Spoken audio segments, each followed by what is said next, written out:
Racist millionaire accuses a teenage girl of stealing his $100,000 watch.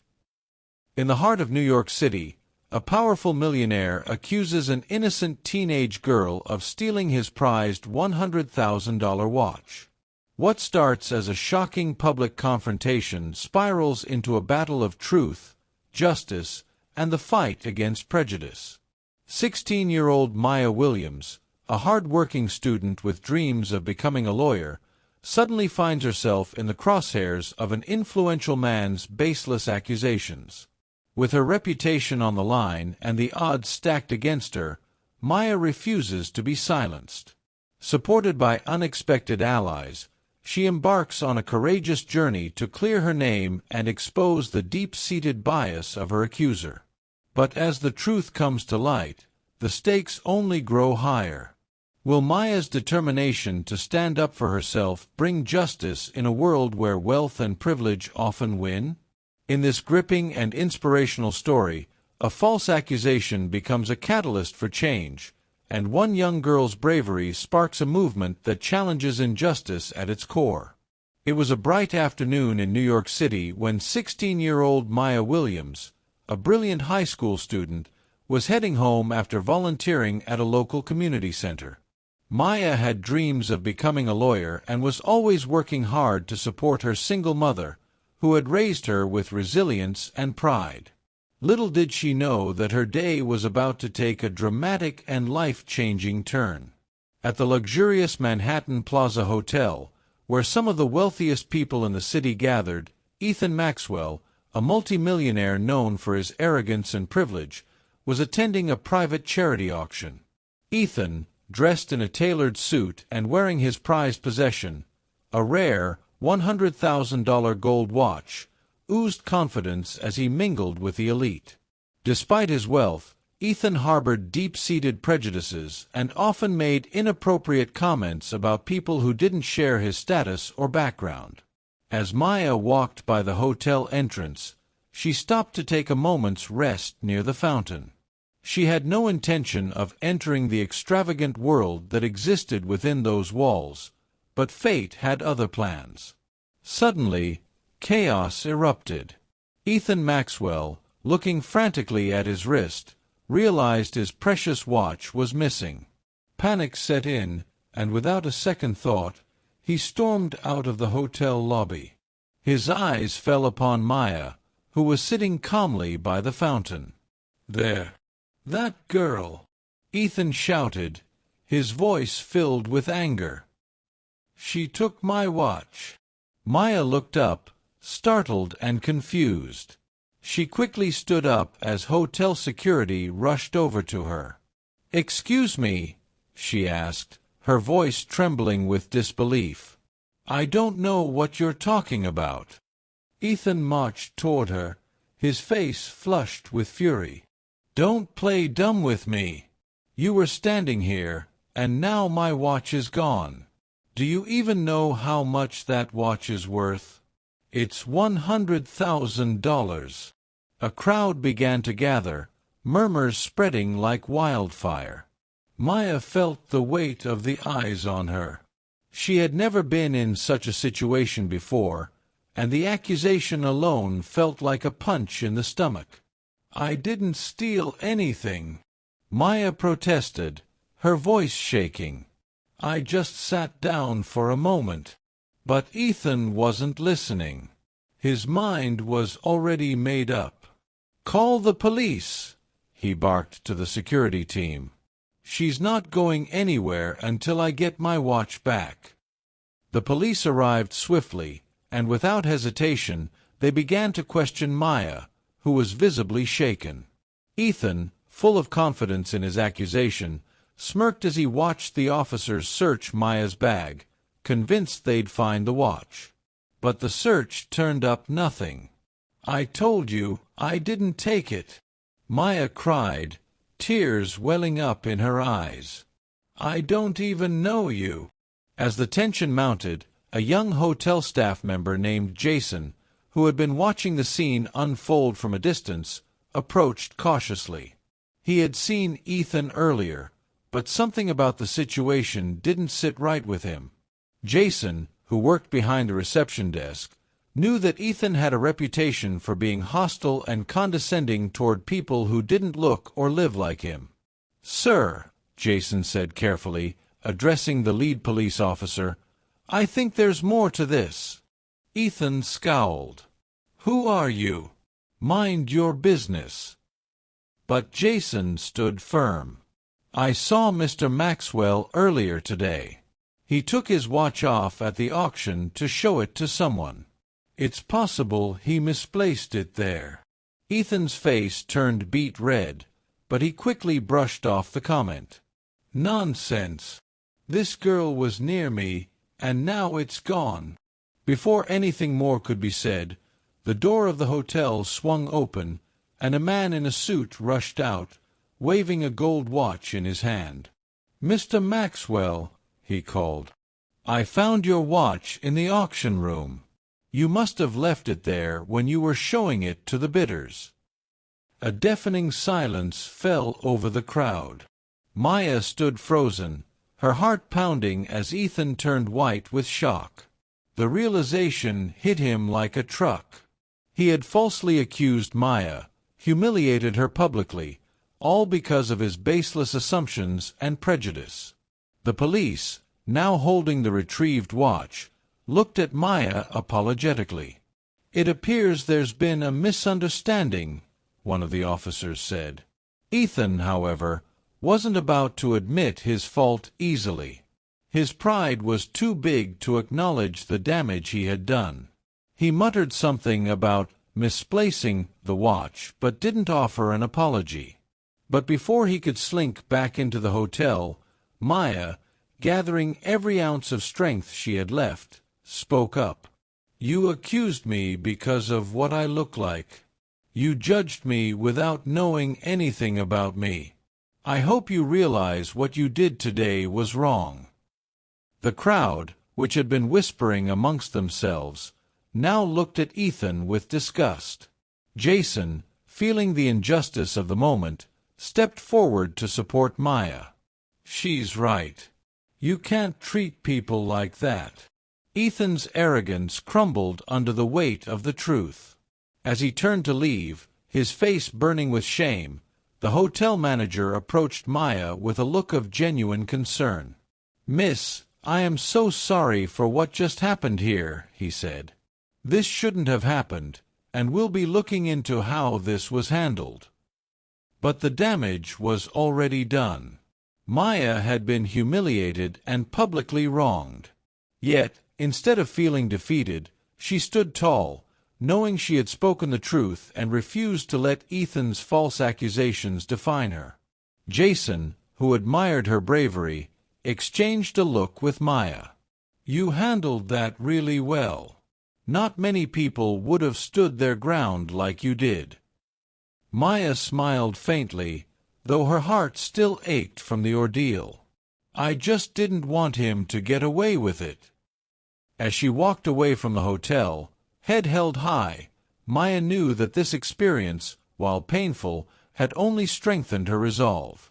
She would continue her fight for justice, not just for herself, but for others who had been wronged by prejudice and hatred.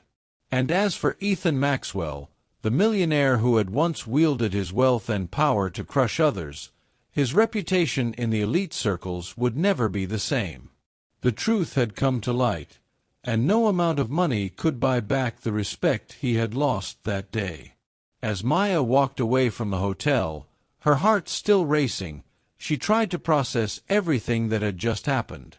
It wasn't just about the false accusation, it was the feeling of being judged solely because of her appearance, a reminder that no matter how hard she worked or how kind-hearted she was, some people would always see her through a distorted lens of prejudice. But Maya wasn't the type to dwell on anger. She had learned from her mother the power of resilience. Her mom had faced similar situations many times, and she had always taught Maya to stand strong in the face of injustice. So, instead of letting this moment defeat her, Maya vowed to use it as fuel for her future. Her dream of becoming a lawyer to fight for people like her, those who were unfairly targeted because of their race or background. As she continued her walk, a car pulled up beside her. It was Jason, the young hotel staff member who had spoken up during the confrontation. "Maya," he called out, leaning out of his car window. "Wait a second." She turned, surprised to see him. Jason parked and quickly got out, jogging up to her. "Hey, I just wanted to say that what you did back there, it was incredible. Most people would have crumbled under that kind of pressure, but you stood your ground. That guy, he's the worst. He needed to be called out." Maya smiled, though there was still a lingering pain behind her eyes. "Thank you, Jason. I just didn't want him to get away with it." Jason nodded, his expression sincere. "Look, I know you've been through a lot today, and you probably just want to move on, but I feel like there's more that can be done. You shouldn't have to walk away from this without justice." Maya looked at him, puzzled. "What do you mean?" "I mean, you can take action. That man humiliated you in front of all those people, accused you of something you didn't do because of his own prejudice. You have every right to sue him for defamation or even emotional distress. I know a lawyer who works in civil rights cases. He's helped people in similar situations. I could connect you with him if you're interested." Maya hesitated. The thought of legal action hadn't crossed her mind. She wasn't the type to seek revenge or cause trouble, but what Ethan Maxwell had done was wrong, and if there was a way to make him accountable, maybe it was worth considering. "I don't know, Jason," she said softly. "I just want to forget about it." "I get it," Jason replied, his voice gentle. "But think about how many people like Ethan do this and get away with it. If you take a stand, you could be making a difference for a lot of other people, too." Maya stood there for a moment, weighing her options. She didn't want to relive the humiliation, but the thought of using her experience to make a real change was powerful. She looked up at Jason, her eyes filled with determination. "Okay," she said. "Let's do it. I'll talk to your lawyer." Jason grinned. "You won't regret it. I'll set up the meeting." The following week, Maya found herself sitting in the office of Daniel Carter, a civil rights attorney with a reputation for taking on high-profile cases. Daniel was a seasoned lawyer in his 40s with a calm, approachable demeanor. After hearing Maya's story, he immediately saw the potential for a strong case. "This is a clear case of defamation and racial profiling," Daniel said confidently. "Not only did Ethan Maxwell publicly accuse you of theft without evidence, but his actions were clearly influenced by prejudice. We have witnesses, and thanks to Jason, we have the context of how the watch was actually found. You have every right to seek damages for emotional distress." Maya felt a surge of hope. For the first time since the incident, she realized she wasn't powerless. She had a voice, and she could use it. "Let's move forward," she said, her voice steady. Daniel smiled. "Good choice. We'll file the lawsuit this week." Word spread quickly about the lawsuit. The media picked up on the story, especially after it was revealed that Ethan Maxwell had a history of making inflammatory remarks and belittling people of color. The public was outraged. Social media exploded with support for Maya, and many civil rights groups rallied behind her. Ethan, on the other hand, remained defiant. He refused to apologize and hired a team of high-powered attorneys to defend him, claiming the whole thing was a misunderstanding. But his arrogance only made things worse. As the trial date approached, Maya was nervous but resolute. She knew this wasn't just about her anymore. It was about standing up to people like Ethan Maxwell, who used their privilege to bully and intimidate others. In the courtroom, the atmosphere was tense. Ethan sat at the defense table, still as smug as ever, while Maya sat quietly with her lawyer. As the trial unfolded, Jason testified about what he had witnessed, and the hotel manager provided security footage that corroborated Maya's story. Every piece of evidence pointed to Ethan's guilt. When it was Maya's turn to take the stand, she spoke with grace and courage. She recounted the humiliation she had endured and how Ethan's accusation had shaken her to her core. But she also spoke of her determination to rise above the prejudice and use her voice for change. The jury deliberated for hours, but when they returned, the verdict was clear. Ethan Maxwell was found guilty of defamation and racial profiling. The court ordered him to pay Maya a significant sum in damages, and the media continued to cover the fallout of his actions. Maya's victory wasn't just a personal triumph. It was a message to the world that prejudice and discrimination would not be tolerated. As Maya walked out of the courtroom, Jason by her side, she felt a sense of justice that she hadn't expected. She had faced one of the most challenging moments of her life and come out stronger on the other side. "Thank you for everything," Maya said to Jason, her voice filled with gratitude. "You did this," Jason replied, smiling. "You stood up for yourself, and for a lot of other people too." Maya smiled, a new sense of confidence and purpose filling her heart. This was just the beginning.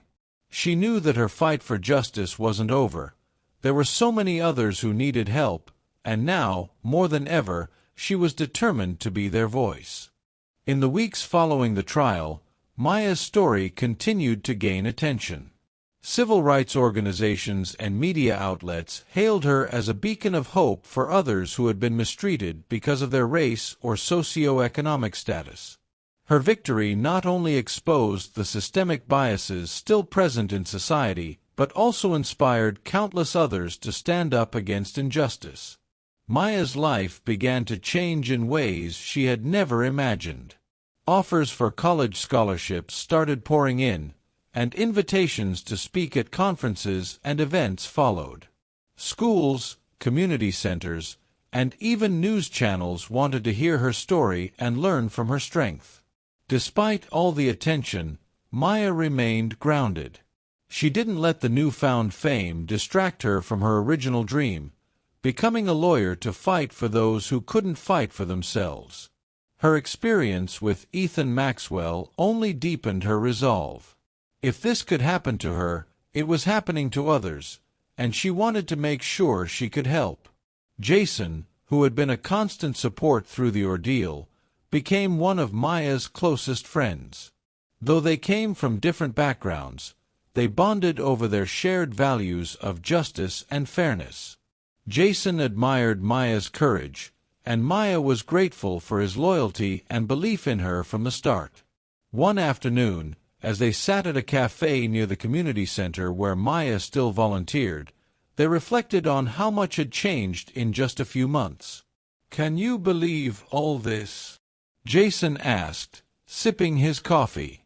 "You went from a high school student volunteering at a community center to a national symbol for justice.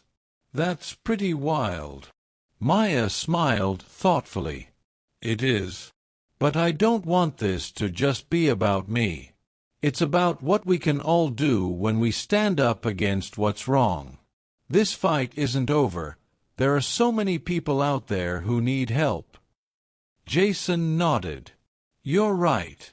And with what you're doing now, you're helping pave the way for those people." Maya glanced at her phone, which buzzed with another message from a civil rights organization asking her to speak at an upcoming event. "I guess this is just the beginning," she said with a soft laugh. Jason grinned. "The beginning of something big. You've got the power to really make a difference." A few months later, Maya was sitting on a panel at a national conference on racial justice. The room was packed with people from all walks of life: activists, lawyers, students, and community leaders, all eager to hear her story. As she looked out at the crowd, Maya felt a surge of emotion. She remembered the scared girl sitting by the fountain that day, feeling powerless as a man like Ethan Maxwell accused her of a crime she didn't commit. But now, she stood before hundreds of people as a symbol of resilience and strength, knowing she had overcome that moment. When it was her turn to speak, Maya took a deep breath and began. "Standing here today feels surreal," she said, her voice steady. "A few months ago, I was just a high school student trying to make a difference in my community. I never expected to be here, sharing my story with all of you. But the truth is, what happened to me happens to people every day. And for too long, too many of us have been silent." She paused, her gaze sweeping across the room. "But silence is no longer an option," she continued.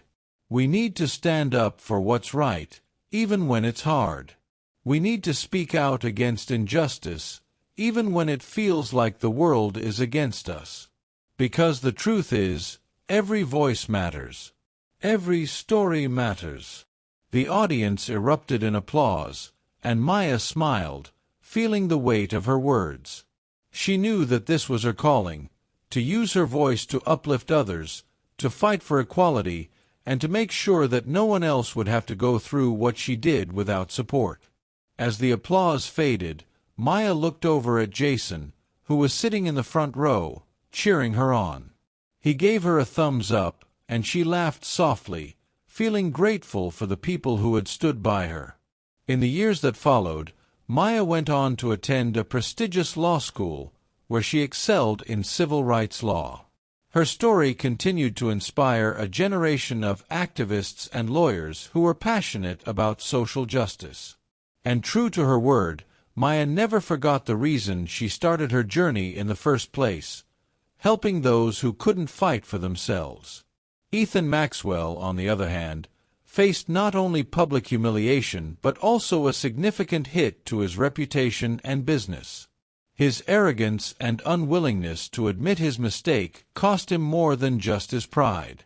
Investors began pulling out of his ventures, and his name became synonymous with privilege and prejudice. He had been exposed, and the consequences were far-reaching. But for Maya, the true victory wasn't in seeing Ethan Maxwell's downfall. It was in knowing that she had stood up for herself and countless others who had been wronged. She had shown the world that no matter how powerful or wealthy someone is, they cannot escape accountability for their actions. Her journey was just beginning, but one thing was clear: Maya Williams was a force to be reckoned with.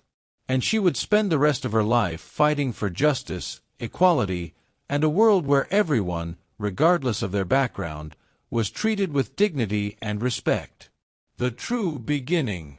As Maya continued to rise as a legal force, she also started a foundation in her community dedicated to helping young people of color pursue careers in law, social justice, and civil rights. The Williams Foundation became a beacon of hope for young students who, like Maya once did, needed support, guidance, and a belief that they could change the world. Maya's voice only grew louder over time, and her influence extended far beyond the courtroom. She authored books on racial justice, mentored future lawyers, and even considered running for public office.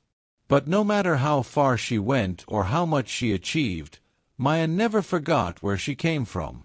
She returned often to the community center where her journey had begun, mentoring young volunteers, reminding them that they, too, could stand up for what was right.